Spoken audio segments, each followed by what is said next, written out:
see. Can you hear me? Okay, so that says you can hear me. Question is, can you hear the game? I can't hear the game. Let's see what's up. Always gotta be something wrong, ain't it? Let's see.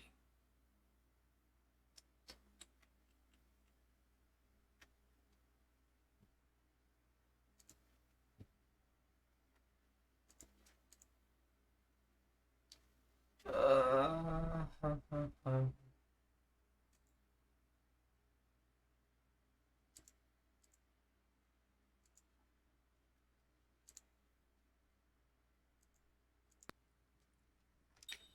Okay, I can hear the game now. Okay, so that's one thing done. Okay, now it seems like you guys can hear the game now too. The bar's moving around.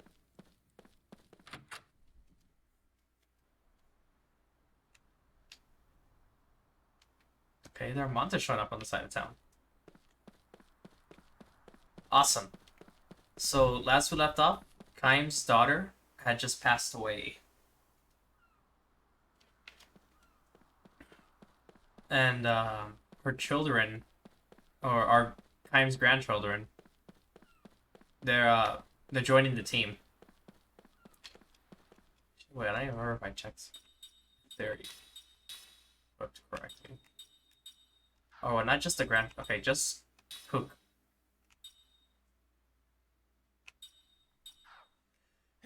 Oh, excuse me. Okay.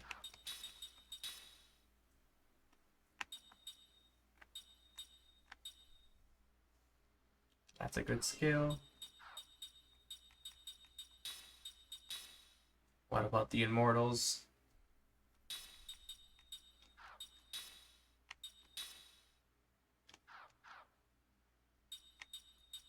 Blink Angel Heart. Okay. Angel Heart for you as well. Okay.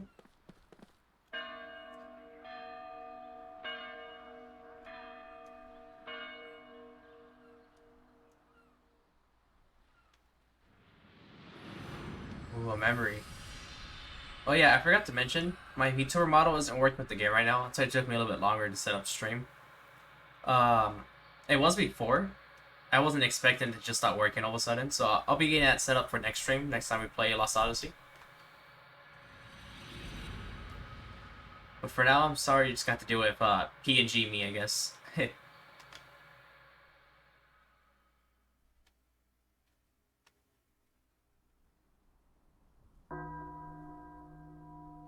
Evening. Evening bell.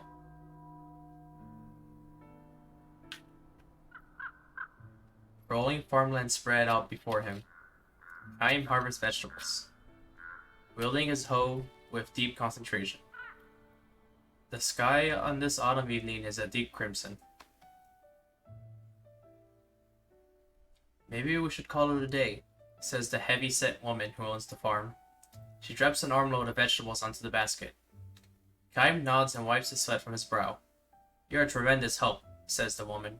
Look how much we've done. Kaim responds to her praise with a slight nod. You still can't remember where you came from, she asks. Afraid not. Well, the way you work, she says with an easy laugh. I don't care if you're from the moon. Seriously, Kaim, what will you do when the harvest ends? I don't know. I haven't made up my mind. There's plenty of work to do here in the winter. Or even in winter, she says. It'd be fine with me if you wanted to stay on a while longer. Thank you, says Kaim. She herself is a hard worker and a warm human being. This is not a life that allows for luxuries, but going out to the fields at dawn every day, and ending work as the sun goes down, softens the heart, even as it toughens the body. As they prepare to leave the field, a small bell begins to ring. The hour is still somewhat early for the church's evening bell. Kaim glances down to the road at the base of the hill. A funeral procession advances slowly along the road. The mourners surrounding a horse cart bearing a coffin. The woman sets her hoe on the ground, removes her headscarf, and claps her hands together. Kaim scans the hills to find that all the other workers of surrounding farms are doing the same thing, clasping their hands, bowing their heads, and closing their eyes in the direction of the passing funeral. Kaim follows their example. The old man leading the funeral procession swings the little bell. Its ringing echoes among the hills.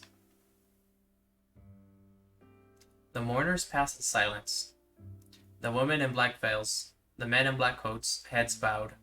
The children in the rear elbow each other playfully, unaware of the meaning of death.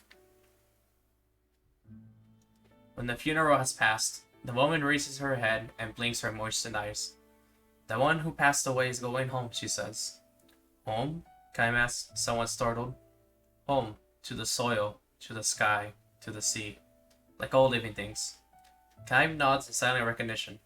How many deaths has he seen in this endlessly long life of his? All those people leave this world of ours, and we never see them again. In that sense, death is an infinitely sad event. If, however, we think that in dying they go back to their home somewhere, a certain comfort and even joy comes to mingle with the sadness. But Kaim, who can never grow old or die, can never go home. The woman scoops up a handful of earth and says with deep feeling, many lives have become a part of the soil. The lives of tiny living things we can't see. The lives of withered grass. If you think about it that way, our vegetables are made for us by the lives of many others. I see. Can I ask you a favor, Kaim? Of course. If I should die while you're working here, would you scatter some of my ashes on this field for me? A handful would do.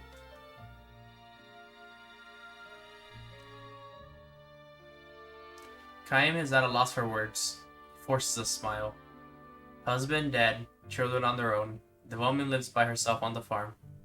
Kaim knows that if he goes on working here, like it or not, he will eventually have to watch over the woman's deathbed, even if she were to die 100, 200 years from now. The church bell rings, signaling the end of the workday.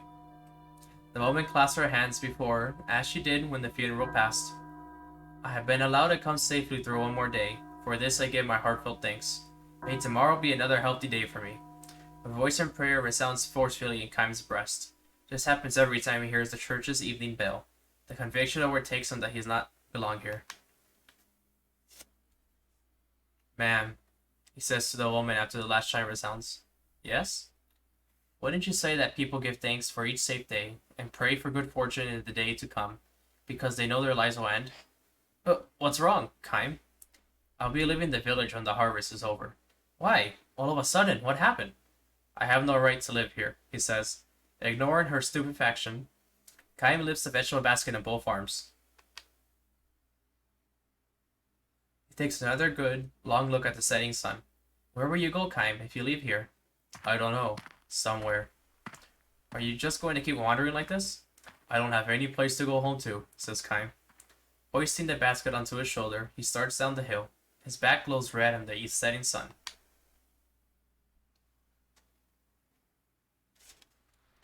Hank. So Kaim not only has to deal with the death of his loved ones and friends and everyone through however long he's lived, he also doesn't have a sense of belonging anywhere because of that. Always having to travel and move around. Yeah. That's pretty sad.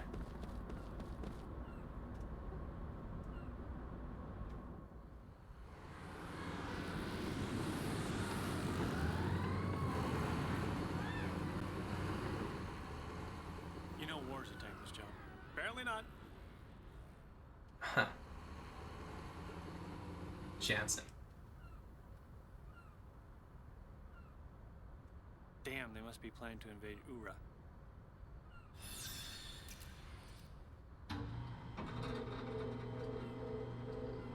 That wasn't said with a lot of emotion for once. Jansen says a lot of things with, like, a pretty significant amount of emotion and force, but that was just, I mean, that wasn't a lot.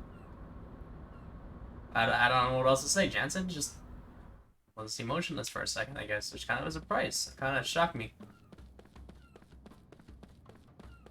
Yeah, so I found that red baloney that either. I'm not gonna forget the trio of kids right here. They have a red balloon that needs to be found. Oh.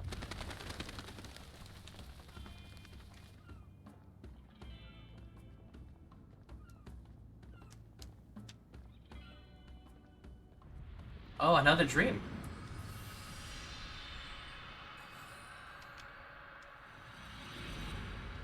That's pretty fast. A dream has been revealed. Let's dream. Dream on it. Portraitist of the dead. It's a difficult word to say. She always has mourning clothes with her. That way she can begin a portrait as soon as a request comes in. And so it is today. Having stepped into her morning dress in the shed on the pier, she boards the downstream ferry. Her hands are full. One holds the case with her painting tools, and the other the garment bag for her morning dress. She has heard that a rich man lies dying in a town 20 kilometers downstream. Her name is Rosa. It's a race against time, she says with a grim smile. I have to start as soon as possible, before the face changes. Changes how? Kaim asks. It's hard to say. There is a deepening strain to Rosa's smile, but I know it when I see it, when a person has gone from this side to the other side. Once they've gone over, I can't paint them. At least not in a way that will please the family. It just can't be done. Rosa is a professional portraitist of the dead. The custom of preserving death masks how widely practiced in this area. Families too poor to hire an artist daub the face of the newly deceased with dye and preserve the loved one's deathbed expression on a cloth pressed against the dyed face. Some families make a death mask with plaster. Only the wealthiest families can afford to hire a professional like Rosa, so that lurking in the background of an individual's death, there could be a variety of disputes. I have heard families quarreling over the inheritance behind my back even as they sit there, sketching the dead person. One widow presented my portrait of her husband to the court to prove that he had been poisoned. Another time, some loan sharks waited until the moment the man died and charged right into the house. One husband tried to spit in his wife's face as soon as she gave up the ghost. Apparently, she had been unfaithful to him for years. Rosa tells her stories with utter detachment. She reveals no emotion at all. This, she says, is indispensable to becoming an outstanding portraitist of the dead. Portraitist? You have to open your sketchbook and get your brushes going with the bereaved family members right there, overcome with grief. There's no way you can produce a good portrait if you become emotional or allow yourself to be sucked up in the emotions of the other people in the house. Kaim responds with a silent nod. His only connection with the woman is to have boarded the same boat and sat at the same table in the cafe on deck. Only a few minutes have passed since she started volunteering her stories, but that is all it takes for Kaim to perceive the hint of nihilism lurking beneath her beautiful features. Nihilism, I think. The more respectable artists despise painters like me. Why is that? Well, half of them accuse us of making a living from people's deaths. The other half look down on us for not being moved by what we do. I see their point, I mean. The emotions are what give rise to all the artists. To all the arts, whether it's painting, sculpture, music, or literature. We don't have emotions like that. We're nothing but craftsmen.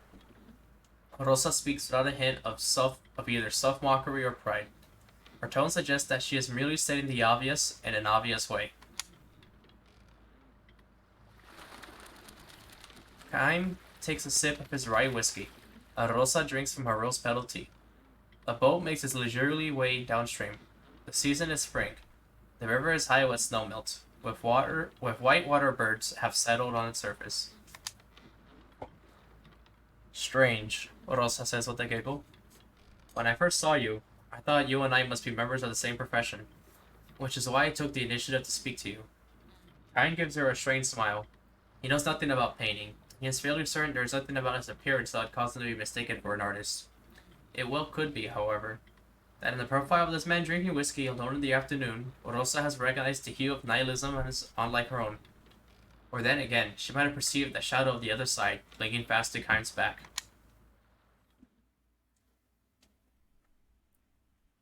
Until a few days ago, Kaim was on the battlefield.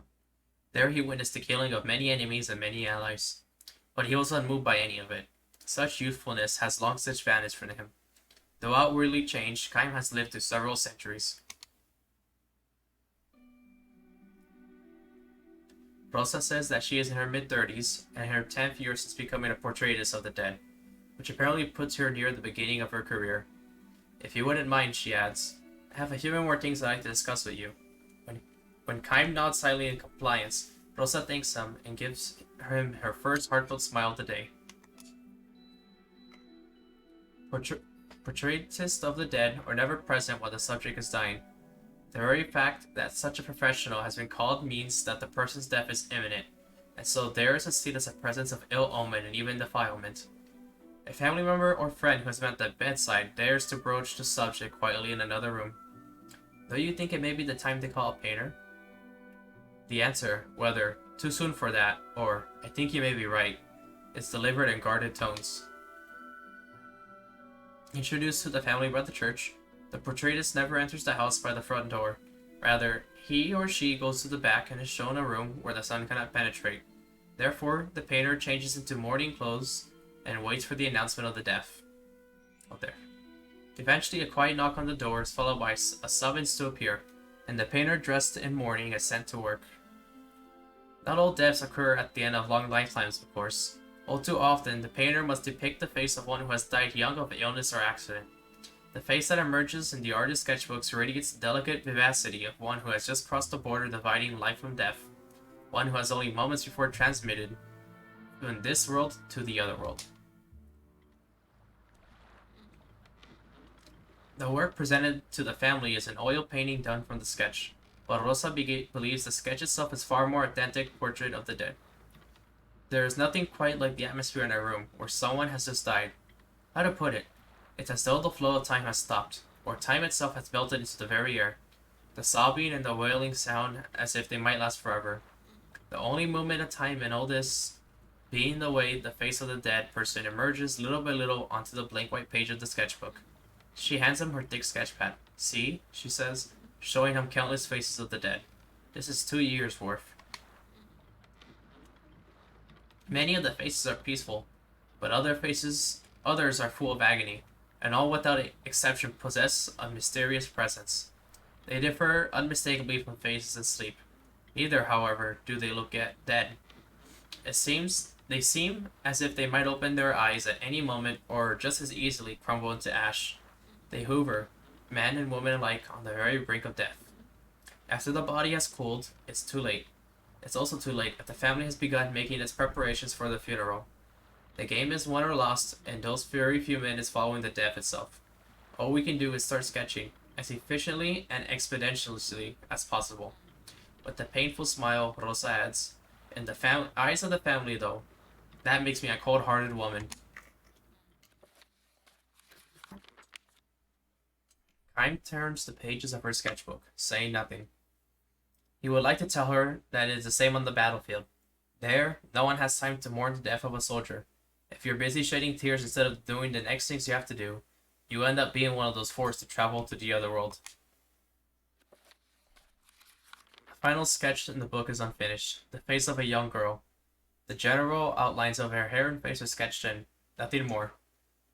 Kaim looks questioningly at Rosa. My daughter, she says softly. But why?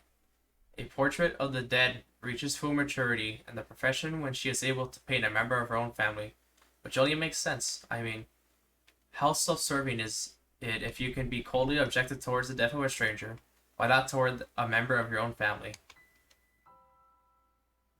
Her daughter died 2 years ago. The girl's 3 short years of life brought to a sudden end by a bad flu that was making the rounds. I was holding her hands almost until the moment she died, Rosa says. I was in tears, calling her name and pleading with her to come back to me, not to die. After the doctors looked at her with a shake of his drooping head, though, Rosa released his daughter's hands and opened her sketchbook. Wiping her tears, she picked up her pencil and tried to sketch her daughter's face. But I couldn't do it. The tears came pouring out of me no matter how much I wiped them. I simply couldn't work. Kaim turned his gaze on the unfinished sketch again. Some areas of the white paper were wavy, perhaps where Rosa's tears had fallen. I guess I'm not qualified to be a portraitist of the dead, she says with a smile, glancing down the river. But still, if I had to choose one work of art to leave behind, this would be it. The boat gives a blast on its steam horn. Frightened, the birds on the river leap into the air in a great mass. Kaim closes the sketchbook and returns it to Rosa. He considers complimenting her on the excellence of the drawing, but chooses silence instead. Such praise, he feels, could be a sign of disrespect for her work, for Rosa herself, and for her dead daughter. I didn't mean to bend your ear like this, she says. I'm sorry. She stands and peers at Kai once again. Really, though, you look like a member of my profession. Kaim gives her a strange smile and shakes his head. Sorry, I shouldn't have said that. She responds with a strange smile of her own. And you probably won't like me saying this either, but please call me if you ever need a portraitist of the dead. I won't need one, Kaim says. I have no family. No family? Well then, when your own time comes, with a little chuckle, Rosa leaves. Her right hand grasps the case of her painting supplies. He left the garment bag, her left the garment bag with mourning clothes. Okay, I see. I don't know why that sentence confused me. Unfortunately, Kaim will never need her services. He cannot go to the other world just yet. On the long, long road of his life, how many deaths must he encounter? The steam horn blasts again. The boat gradually lowers its speed and edges towards the riverbank. The landing draws closer. When he leaves the boat, his journey will begin again. It will be a long journey. The next battlefield lies far beyond the mountains that tower in the distance.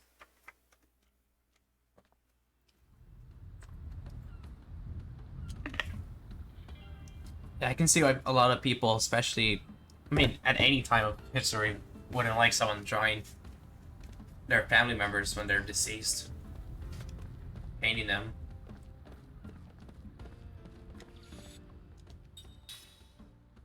But I can see why they would want to do it in the first place. To preserve the last memory or vision of their loved one.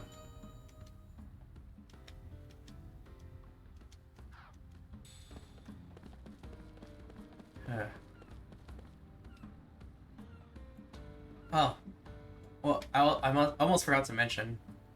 Lunara _ Ara. Thank you for giving me a follow. I wasn't streaming at the time when you did so, but I'm just giving you a little recognition right now, you know? I think that notification was about 8 hours ago when you did so.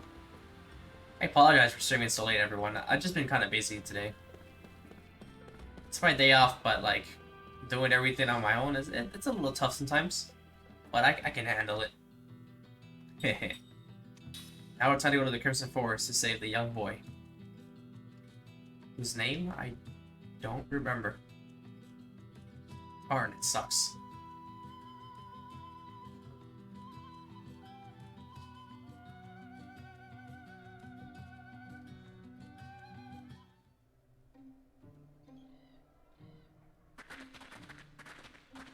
Ah, snap me walking. Wow, it really is crimson. Well, I overheard in town that there's a reason this forest has been crimson for years. Isn't it just the color of autumn leaves? Although, it is incredibly intense. The reason the queen forbade entry was because the crimson forest is cursed, stained with blood. It's also called the Forest of Sorrow. What? Blood? Oh, don't be a wimp. It was 500 years ago, wasn't it? Huh? Oh, that. Huh. They pranking Jensen? What? Tell me.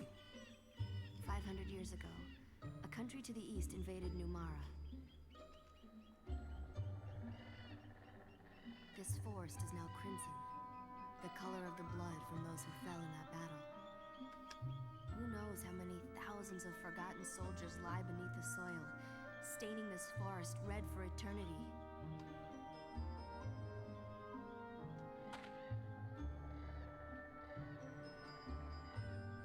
You know, that would be scary. As nice as it would be to come by a naturally red forest, I mean, being told like, hey, it's red because everyone died. Yeah, I mean, no, I wouldn't want to go there.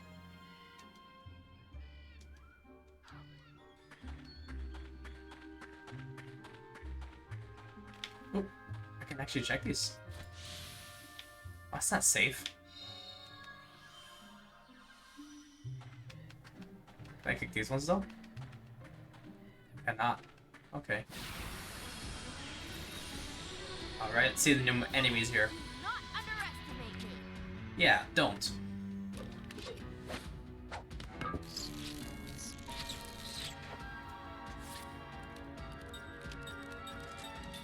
What are these? They're all wind. And they're all in the front row. You have a steal. I don't want to cast magic. How about them at least? Fire, water beats fire. Wind beats ground. Ground beats water. Fire beats wind. I think that's what it was. I completely forgot. Holy crap. What does this do? Oh, that's cool. These are cool. Okay, I like those. So for her, her spells come out faster.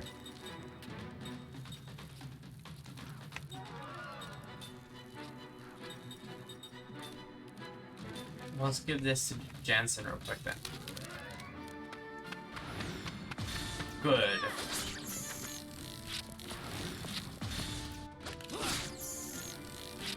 Oh man, those things have quite a bit of help.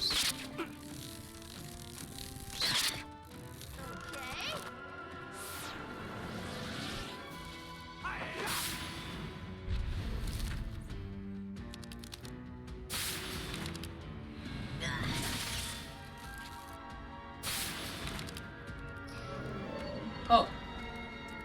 Can we cure that? With not an item?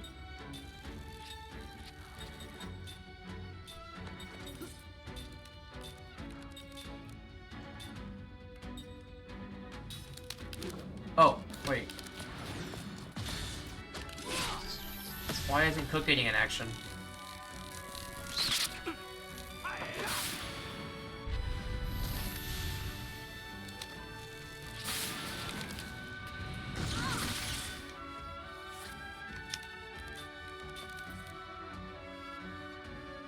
Yeah, Seth is asleep. Why didn't Cook get an action last turn? 1S. Prism still takes a while. Yeah, what's up with Cook? Oh, are they paralyzed? I didn't see that. I was paralyzed.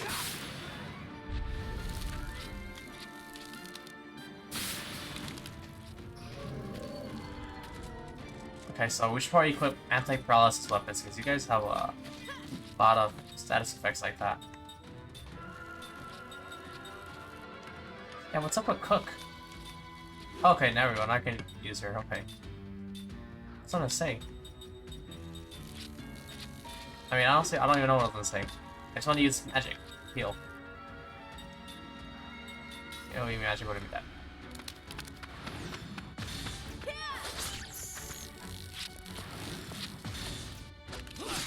Okay, goods aren't that bad.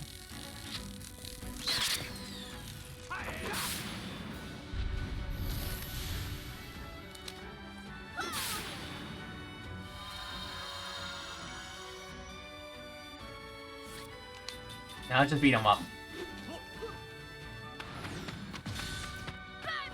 That should be it. Eso, fin. Phew. That was a close one. Nice. 18, 16. Leveled up. Seth learned Turntail. Okay, that's the skill. Cook learned Prayer. I wonder what Prayer is. Is it like a Rosa skill from... Wait, what? No. I don't remember. In Final Fantasy II, I think one of the characters had a Prayer skill. Let's check these out. Prayer. Covers the HP of one party member. Oh, that's a cool skill. Just to have it, just like no MP heal. That's pretty cool, actually. Learn Turntail.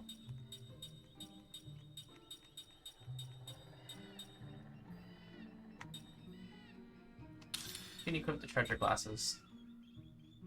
You don't have immunity to sleep. I mean, you have the item to be immune to sleep, but... Okay. Not what I meant. My eye is itchy. Let's see. No, wait, it was skills. At least for you guys. Set.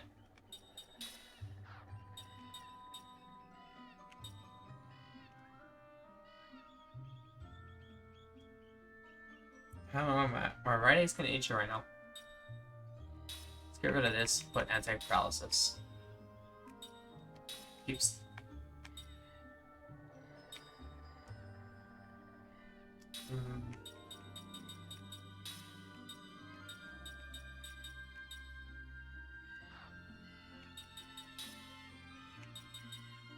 Have anti-poison.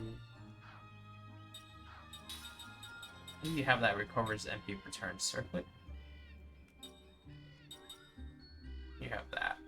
Immune to poison. That one can stay on. That prayer skill seems interesting. What else do you have? Angel Heart. Okay, that's the good skill. We're definitely gonna teach that. We're teaching that to them right now.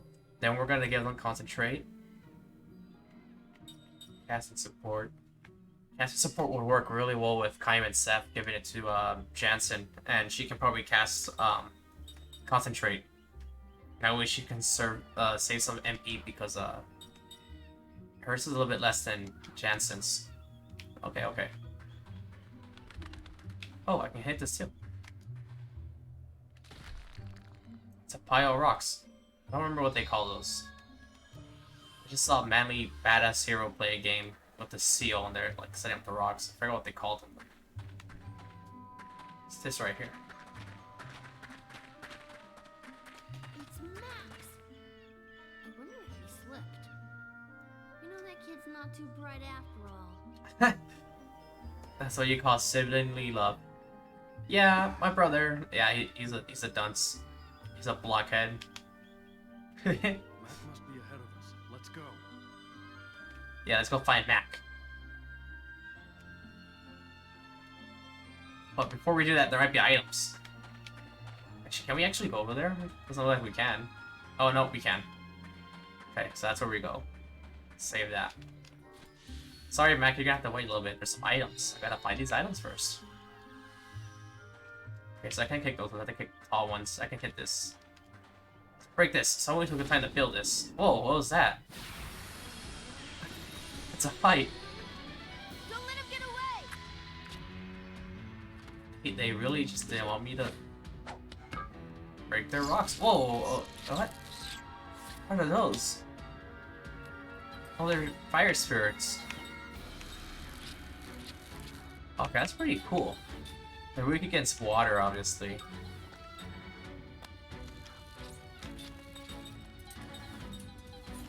Okay. Soul Eater Bug. Oh, he's in the back row, though. Because these guys are all in the front. We have to take out these guys first.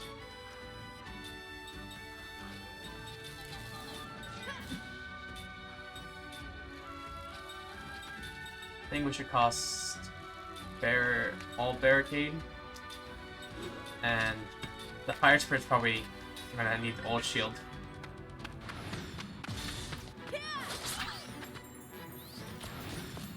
Okay, they don't seem that healthy. Okay, that's good. Not very healthy. Oh, okay.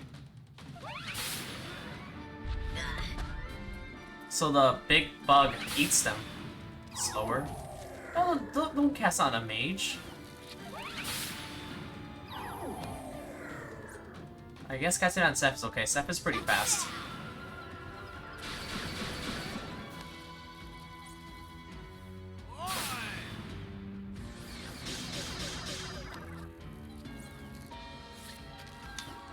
Okay, Okay, these guys aren't that bad. Thought they would be a bit worse than that.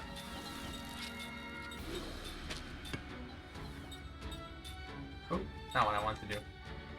I want to heal Seth. Yeah, okay. Good. Double the perfect on Kain. Nice, nice. Yeah, it eats them. Okay, there we go. Now it's time to beat the heck out of this guy. Your wind, so... Actually, if you attack before he does... I don't want you wasting your magic. Oh, did that thing's defense go up? Oh, it's casting Prism. I didn't hit it hard. Bonk. What's up, Eli?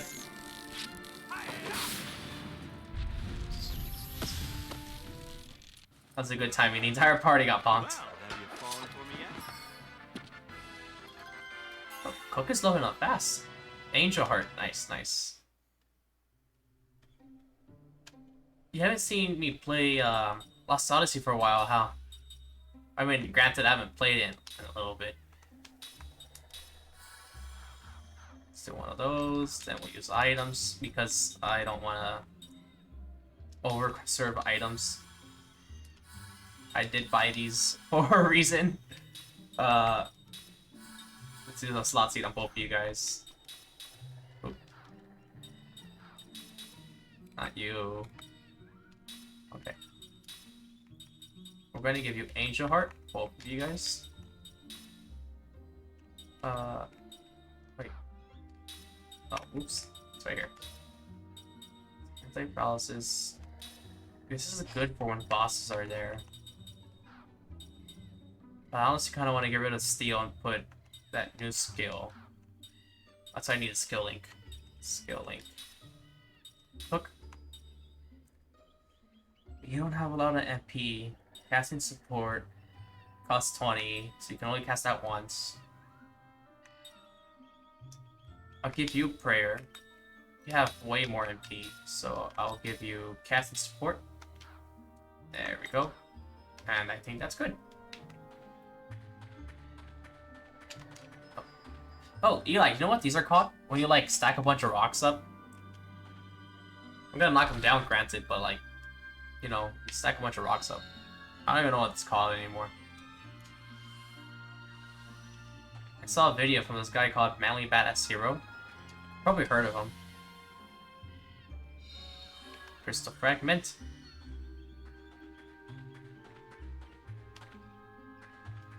What is this? I can't interact with it. There was something like that too at the forest earlier. Let's take him down. Let's take him down.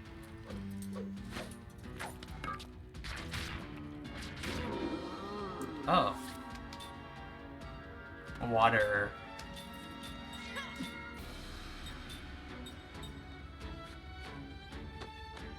Okay, wait, water beats ground. Oh wait, water beats fire, fire beats wind, wind beats ground, ground beats water. Okay, okay. Gotta remember the thing is set up correctly. I guess we can set up a wait, prayer costs? No, prayer doesn't cost anything. Seth is always getting hit, so let's just prepare that. Okay, there, right. Oh, they're hitting her. But that doesn't count as a spell, so that's pretty cool.